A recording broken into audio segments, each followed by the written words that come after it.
The moon shone brightly nightly, casting its glimmer, its shimmer, ever so slightly down the silent sleeping on. Salut, donc une première pour moi. Je vais essayer de faire une petite vidéo, ça prendra un petit peu de temps, plusieurs épisodes, sur la construction d'un canoë qui a la particularité d'être en contreplaqué développé contre.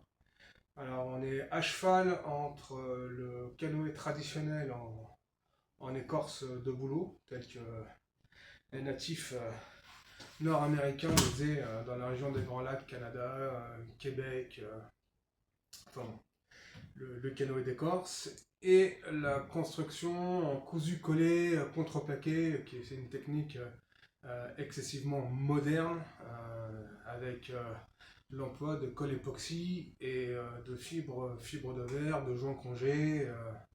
Et voilà, donc c'est un petit mix de tout ça. C'est des plans, le canoë c'est un Gorewood 14 pieds, canoë solo.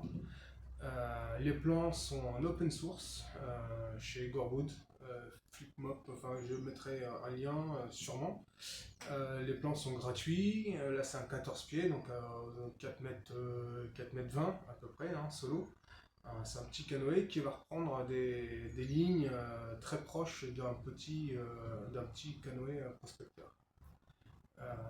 Dans un premier temps, là j'en suis à l'achat du matos pour réaliser ce chantier. Donc les petits serre-joints, il faut une myriade de tout petits serre-joints que j'ai pas, j'ai que les très gros serre-joints.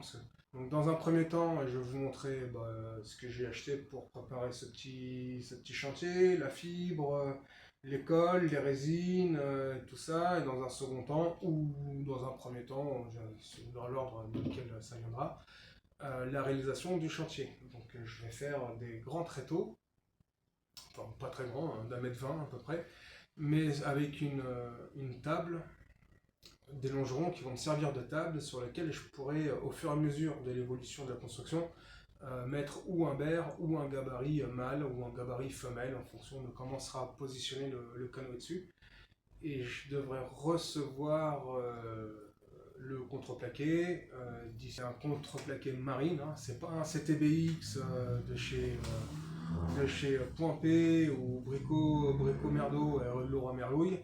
Là on est sur un vrai contreplaqué marine, donc c'était anciennement des contreplaqués Charles, qui sont maintenant fabriqués par le groupe Rato, donc qui fait des contreplaqués marines avec des spécificités de collage et de joints propres aux contreplaqués de marine, et ils sont aussi spécialisés dans les contreplaqués aviation.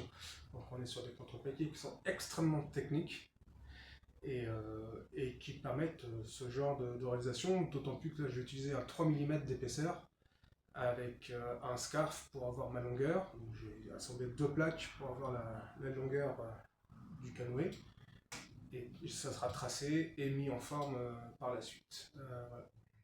Là on a une petite partie du matos que j'ai utilisé. Donc des sangles, ça va servir à ramener les coques ensemble. Une myriade de petits surjoints, de petites pinces comme ça. Des toutes petites qui vont me servir pour les étraves. La colle, alors du coup, moi j'achète tout, hein, c'est du si commun, c'est français, c'est fait dans le coin, c'est une super colle, donc c'est une résine époxy, hein, du composant,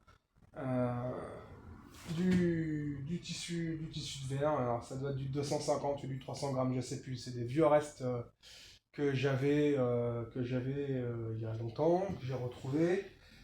Bon, on doit être pas loin du 300 grammes.